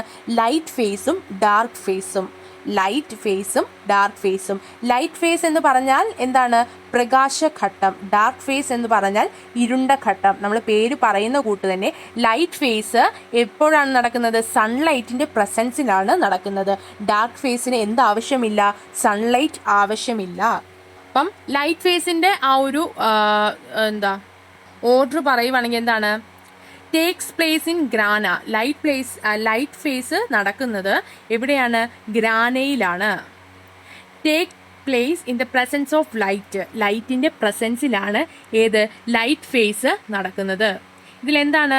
Water split into hydrogen and oxygen. Water എന്താണ്? ഹൈഡ്രജനും ഓക്സിജനുമായിട്ട് സ്പ്ലിറ്റായി മാറുന്നു.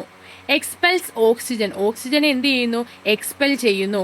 Hydrogen reaches stroma. ഹൈഡ്രജൻ എവിടേക്ക് എത്തുന്നു? സ്ട്രോമയിലേക്ക് എത്തുന്നു. ATP the energy molecules is formed. ATP അല്ലെങ്കിൽ എനർജി മോളിക്യൂൾസ് ഫോം ചെയ്യുന്നു. ഞാൻ ഈ കാര്യങ്ങൾ പറയുന്ന സമയത്ത് നിങ്ങൾ പിക്ചർ നോക്കുക, എന്നാൽ മാത്രമേ ഇത് മനസ്സിലാവത്തുള്ളൂ. അപ്പം ലൈറ്റ് ഫേസ് എന്നുള്ളത് ഗ്രാനയിലാണ് നടക്കുന്നത്. നമ്മൾ പിക്ചർ നോക്കിയാൽ നമുക്ക് കാണാൻ പറ്റും. ഗ്രാനയാണ് ആ ഗ്രീൻ കളറിൽ കാണുന്നത്. അപ്പം ഗ്രാനയിലാണ് എന്ത് നടക്കുന്നത്? ലൈറ്റ് ഫേസ് നടക്കുന്നത്. അപ്പം take place in the presence of light. നമുക്കറിയാം ആ ഒരു സൺലൈറ്റ് എന്നുള്ളത് കൊടുത്തിരിക്കുകയാണ് ഗ്രാനയിലേക്ക് വന്ന് പതിക്കുന്ന രീതിയിൽ. അപ്പം ഇത് നടക്കുന്നത് ലൈറ്റിന്റെ പ്രസൻസിലാണ്. പിന്നെ എന്ത് വരുന്നുണ്ട്?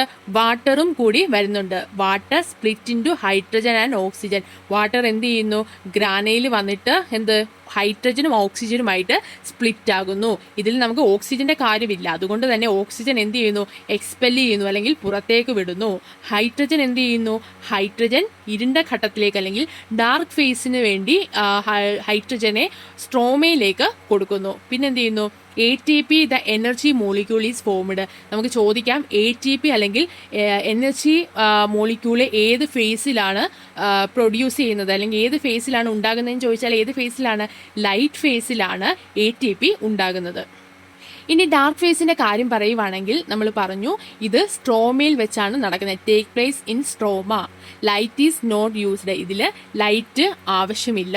Hydrogen and energy required for this phase is obtained from light phase. ഈ ഒരു ഡാർക്ക് ഫേസിന് ആവശ്യമായിട്ടുള്ള 2 ഘടകങ്ങൾ, മെയിൻ ആയിട്ടുള്ള ഫാക്ടറായിട്ടുള്ള ഹൈഡ്രജനും എനർജിയും അല്ലെങ്കിൽ ATP എവിടെ നിന്നുമാണ് കിട്ടുന്നത്? ലൈറ്റ് ഫേസിൽ നിന്നുമാണ് കിട്ടുന്നത്. ഈ ഒരു ഇത് വന്നിട്ട് എന്ത് ചെയ്യുന്നു?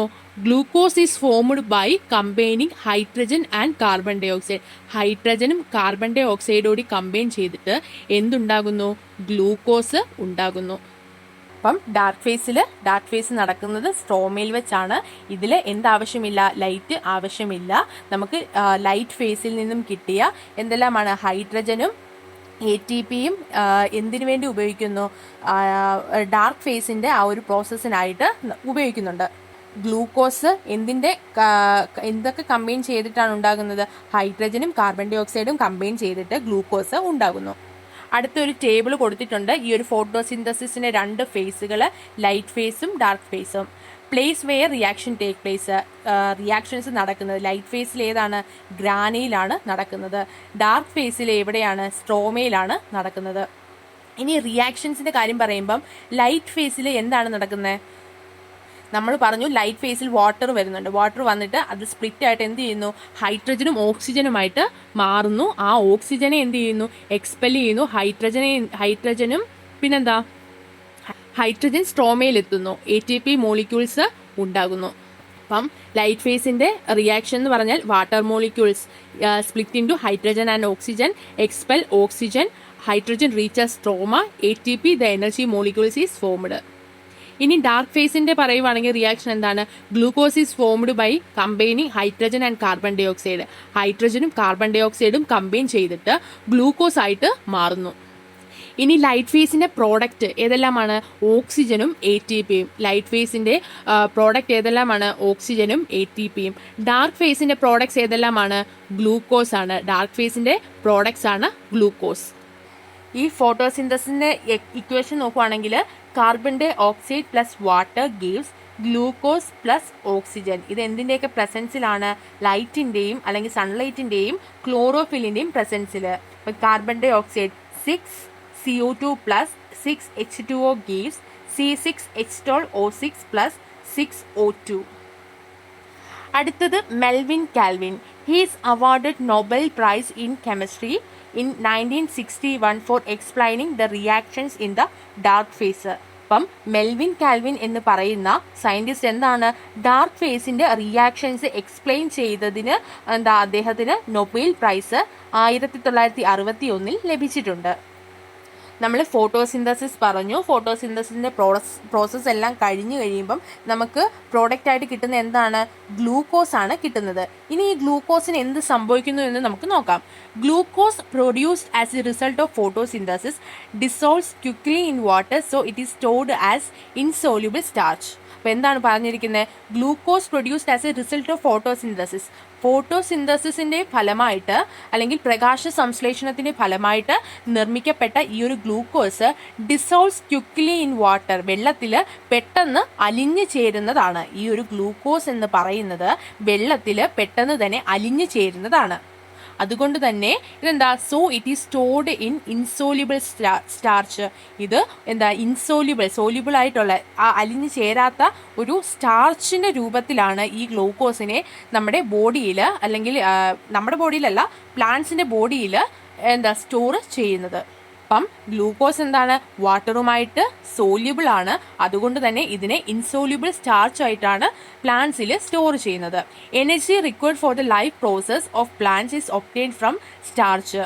ഈ ഒരു പ്ലാന്റ്സിൻ്റെ ആ ഒരു ലൈഫ് പ്രോസസ്സ് അല്ലെങ്കിൽ ആ ഒരു ജീവൽ പ്രവർത്തനങ്ങളെല്ലാം നടക്കുന്നത് എന്തിൽ നിന്നുള്ള എനർജി കൊണ്ടാണ്? ഈ ഒരു സ്റ്റാർച്ചിൽ നിന്നുള്ള എനർജി കൊണ്ടാണ്. Many substances are produced when starch undergoes metabolism. നമ്മൾ പറഞ്ഞു ഗ്ലൂക്കോസ് സ്റ്റാർച്ച്, ഇൻസോല്യൂബിൾ സ്റ്റാർച്ച് ആയിട്ടാണ് സ്റ്റോർ ചെയ്യുന്നത്.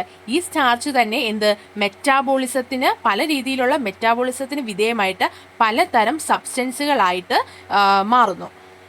അത് ഏതെല്ലാമെന്ന് നമുക്ക് നോക്കാം. ആദ്യം ഫോട്ടോസിന്തസിസ് നടക്കുന്നു, അത് ഗ്ലൂക്കോസ് ആയിട്ട് മാറുന്നു. ഗ്ലൂക്കോസ് പിന്നെ നമ്മൾ സ്റ്റാർച്ചായിട്ട് മാറുന്നു. സ്റ്റാർച്ച് പിന്നെ സൂക്രോസ് ആയിട്ട് മാറുന്നു. ബാക്കി ഫില്ല് ചെയ്യാൻ കൊടുത്തിരിക്കുന്നത് ഗ്ലൂക്കോസിൻ്റെ വേരിയസ് ന്യൂട്രിയൻസ് ആണ്. വേരിയസ് ന്യൂട്രിയൻസ് ഓഫ് ഗ്ലൂക്കോസ് ആണ് താഴെ ഫില്ല് ചെയ്യേണ്ടത്. അപ്പം അതിനകത്ത് ആദ്യം വരുന്നത് ഏതാണ്? സ്റ്റാർച്ച്. ഗ്ലൂക്കോസ് ആദ്യം മാറുന്നത് സ്റ്റാർച്ച് ആയിട്ടാണ്. പിന്നാണ് അത് മെറ്റാബോളിസത്തിന് വിധേയമായിട്ട് പലതായിട്ട് മാറുന്നത്. അപ്പോൾ ഫസ്റ്റ് ബോക്സിൽ സ്റ്റാർച്ച്, പിന്നെ സൂക്രോസ്, മൂന്നാമത് ഫ്രക്ടോസ്, പ്രോട്ടീൻ, ഫാറ്റ്, വിറ്റാമിൻസ്. അപ്പം ഏതെല്ലാമാണ് ഗ്ലൂക്കോസിൻ്റെ various nutrients? Starch, sucrose, fructose, protein, fat, vitamins. മറ്റു ന്യൂട്രിയൻസിനെ ലിസ്റ്റ് ചെയ്യാനാണ് പറഞ്ഞിരിക്കുന്നത്. ഏതെല്ലാമാണ്? കാർബോഹൈഡ്രേറ്റ്സ് ഉണ്ട്, പ്രോട്ടീൻ ഉണ്ട്, ഫാറ്റ് ഉണ്ട്, വിറ്റാമിൻസ് ഉണ്ട്, മിനറൽസ് ഉണ്ട്, വാട്ടർ ഉണ്ട്. അപ്പോൾ ഏതെല്ലാമാണ്? Carbohydrates, proteins, fat, vitamins, minerals and water. Next question എന്താ വരുന്നത്? Why the plants are known as autotrophs and the animals are heterotrophs. പ്ലാന്റ്സിനെ ഓട്ടോട്രോപ്സ് എന്നും ആനിമൽസിനെ ഹെറ്ററോട്രോപ്സ് എന്നും അറിയപ്പെടാൻ കാരണം എന്താണ് എന്നാണ് ചോദിച്ചിരിക്കുന്നത്. The nutrients that are prepared by plants through photosynthesis undergoes several chemical reactions reach to the animals through food. അപ്പം നമ്മൾ നേരത്തെ പറഞ്ഞു ഫോട്ടോസിന്തസിസ് വഴി പ്ലാന്റ്സ് എന്താണ് അവയ്ക്ക് വേണ്ട ന്യൂട്രിയൻസ് അല്ലെങ്കിൽ അവയ്ക്ക് വേണ്ട ഫുഡ് അത് സ്വന്തമായിട്ടാണ് നിർമ്മിക്കുന്നത്. അതുകൊണ്ടാണ് അവയെ ഓട്ടോട്രോപ്സ് എന്ന് പറയുന്നത്. പക്ഷേ ആനിമൽസിന് ഈ ന്യൂട്രിയൻസ് എങ്ങനെയാണ് കിട്ടുന്നത്? ഈ ഫുഡിൽ കൂടിയാണ്, ഈ ഒരു പ്ലാന്റ്സിനെ കഴിച്ച ആ ഒരു ഫുഡിൽ കൂടിയാണ് എന്ത് കിട്ടുന്നത്? ആനിമൽസിന് ഈ ഒരു ന്യൂട്രിയൻസ് അല്ലെങ്കിൽ ഫുഡ് ചെയിൻ നമുക്കറിയാമല്ലോ, ഒന്നിനെ ഒന്ന് കഴിച്ചു ആ രീതിയിൽ ഈ പ്ലാന്റ്സിനെ ആനിമൽസ് കഴിക്കുന്നതിലൂടെയാണ് ഈ ന്യൂട്രിയൻസ് ആനിമൽസിലേക്ക് എത്തുന്നത്. അതുകൊണ്ട് തന്നെ the animals cannot prepare their own food by themselves, so they are known as heterotrophs. അതുകൊണ്ടാണ് അവരെ ഹെറ്ററോട്രോപ്സ് എന്ന് അറിയപ്പെടുന്നത്. അപ്പം പ്ലാന്റ്സിൻ്റെ കേസിൽ പ്ലാന്റ്സ് എന്ത് ചെയ്യുന്നു? ഫോട്ടോസിന്തസിസ് വഴി അവയ്ക്ക് വേണ്ട ന്യൂട്രിയൻസ് അല്ലെങ്കിൽ ഫുഡ് സ്വയം നിർമ്മിക്കുന്നു. അതുകൊണ്ട് അതിനെ ഓട്ടോട്രോപ്സ് എന്ന് പറയുന്നു. ആനിമൽസിൽ എന്താണ്? ഈ പ്ലാന്റ്സ് നിർമ്മിച്ച ആ ഒരു ഫുഡ് അല്ലെങ്കിൽ ന്യൂട്രിയൻസിനെയാണ് ആനിമൽസ് കഴിക്കുന്നത്. അല്ലെങ്കിൽ ആനിമൽ ബോഡിയിലേക്ക് ന്യൂട്രിയൻസ് എത്തുന്നത്. അതുകൊണ്ട് തന്നെ അല്ലെങ്കിൽ ആനിമൽസ് എന്താണ്, അവയ്ക്ക് വേണ്ടിയിട്ട് ഫുഡൊന്നും ശരീരത്തിൽ നിർമ്മിക്കുന്നില്ല. അതുകൊണ്ടാണ് ആനിമൽസിനെ ഹെറ്ററോട്രോപ്സ് എന്ന് പറയുന്നത്. Who are the primary producers in the oceans and other water bodies? ഓഷ്യൻസിലും വാട്ടർ ബോഡീസിലുമുള്ള പ്രൈമറി പ്രൊഡ്യൂസേഴ്സ് ആരെല്ലാമാണെന്നാണ് ചോദിച്ചിരിക്കുന്നത്. ആരെല്ലാമാണ്? ആൽഗെ ആൻഡ് ഫൈറ്റോപ്ലാങ്ക്ടൺസും ആൽഗയുമാണ് ഓഷ്യൻസ് അല്ലെങ്കിൽ കടലിലും വാട്ടർ ബോഡീസിലുമുള്ള primary producers. What are the main services that plants provide to the living world? അപ്പം പ്ലാന്റ്സ് പ്രൊവൈഡ് ചെയ്യുന്ന സർവീസുകൾ ഏതെല്ലാമാണ്? Provide food, plants food provide ചെയ്യുന്നു. പ്രൊവൈഡ് ഓക്സിജനെ പ്രൊവൈഡ് ചെയ്യുന്നു. നമ്മൾ പറഞ്ഞു ഫോട്ടോസിന്തസിന്റെ ആ ഒരു ലൈറ്റ് ഫേസിൽ എന്താണ്, വാട്ടറിനെ സ്പ്ലിറ്റ് ചെയ്യുന്നുണ്ട്. അതിൽ ഹൈഡ്രജൻ മാത്രമേ എടുക്കുന്നുള്ളൂ, ഓക്സിജനെ എക്സ്പെൽ ചെയ്യുകയാണ്. അതുകൊണ്ട് തന്നെ എന്താണ്, പ്രൊവൈഡ് ഓക്സിജനെ പ്രൊവൈഡ് ചെയ്യുന്നു. പിന്നെന്താണ്, reduce global warming by absorbing carbon ഡൈ ഓക്സൈഡിനെ അവർ അബ്സോർബ് ചെയ്യുന്നുണ്ട്. നമുക്കറിയാം ഡാർക്ക് ഫേസിനകത്തിൽ കാർബൺ ഡൈ ഓക്സൈഡും ഹൈഡ്രജനും കമ്പൈൻ ചെയ്തിട്ടാണ് എന്തുണ്ടാകുന്നത്, ഗ്ലൂക്കോസ് ഉണ്ടാകുന്നത്. അപ്പം കാർബൺ ഡൈ ഓക്സൈഡിനെ അത് പ്ലാന്റ്സ് അബ്സോർബ് ചെയ്ത് ഗ്ലോബൽ വാർമിംഗ് റെഡ്യൂസ് ചെയ്യുന്നു. പിന്നെ പ്രിവെന്റ് നാച്ചുറൽ ഡിസാസ്റ്റേഴ്സ്, നാച്ചുറൽ ആയിട്ടുള്ള പ്രകൃതി ദുരന്തങ്ങളെല്ലാം പ്രിവെന്റ് ചെയ്യാനായിട്ട് ആര് സഹായിക്കുന്നു? പ്ലാന്റ്സ് സഹായിക്കുന്നു. സ്റ്റോർ ഹൗസ് ഓഫ് ബയോഡൈവേഴ്സിറ്റി അല്ലെങ്കിൽ ജൈവ വൈവിധ്യത്തിന്റെ ഒരു സ്റ്റോർ ഹൗസ് ആണ് ഏത്, ഈ ഒരു പ്ലാന്റ്സ് എന്നൊക്കെ പറയുന്നത്. Economically important resources are also available. Economic importance ഉള്ള പ്ലാന്റ്സും അവൈലബിൾ ആയിട്ട് ഉണ്ട്. ഇനി what is the economical importance of mangrove forest? ഈ കണ്ടൽക്കാടുകൾ അല്ലെങ്കിൽ മാൻഗ്രോവ് ഫോറസ്റ്റിന്റെ ഇമ്പോർട്ടൻസ് എന്തെല്ലാമാണെന്നാണ് ചോദിച്ചിരിക്കുന്നത്. A store house of biodiversity അല്ലെങ്കിൽ ജൈവ വൈവിധ്യത്തിന്റെ ഒരു സ്റ്റോർ ഹൗസ് ആണ് എന്ത്, ഈ ഒരു മാൻഗ്രോവ് ഫോറസ്റ്റ് അല്ലെങ്കിൽ കണ്ടൽക്കാടുകൾ എന്ന് പറയുന്നത്. They are A source of fish wealth, നല്ല രീതിയിലുള്ള എന്താണ് ഒരു മത്സ്യ സമ്പത്ത് എവിടെയുണ്ട്, ഈ ഒരു കണ്ടൽക്കാടുകളിൽ ഉണ്ട്. They protect the soil of coastal areas, തീരദേശ ആ ഒരു സോയിലെല്ലാം പ്രൊട്ടക്റ്റ് ചെയ്യാനായിട്ട് അത് സഹായിക്കുന്നു. They reduce global warming by absorb carbon dioxide absorb ചെയ്തിട്ട് ഗ്ലോബൽ വാർമിങ്ങിനെ തടയാനായിട്ട് സഹായിക്കുന്നു. നമ്മൾ നേരത്തെ പറഞ്ഞു പ്ലാന്റ്സിന്റെ കേസിൽ ഈ കണ്ടൽ കാടുകളിൽ എന്താണ്, ഈ കാർബൺ ഡൈ ഓക്സൈഡിനെ നമ്മൾ നോർമൽ ഉള്ള ഫോറസ്റ്റുകളെക്കാളും കൂടുതൽ കാർബൺ ഡൈ ഓക്സൈഡ് ആര് വലിച്ചെടുക്കുന്നുണ്ട്, ഈ ഒരു കണ്ടൽ കാടുകൾ അല്ലെങ്കിൽ അവിടുത്തെ ചെടികൾ വലിച്ചെടുക്കുന്നുണ്ട്. പ്രിവെന്റ് സുനാമിയെ തടയാനായിട്ട് സഹായിക്കുന്നു. ഏത്, മാൻഗ്രോവ് ഫോറസ്റ്റ് സഹായിക്കുന്നു.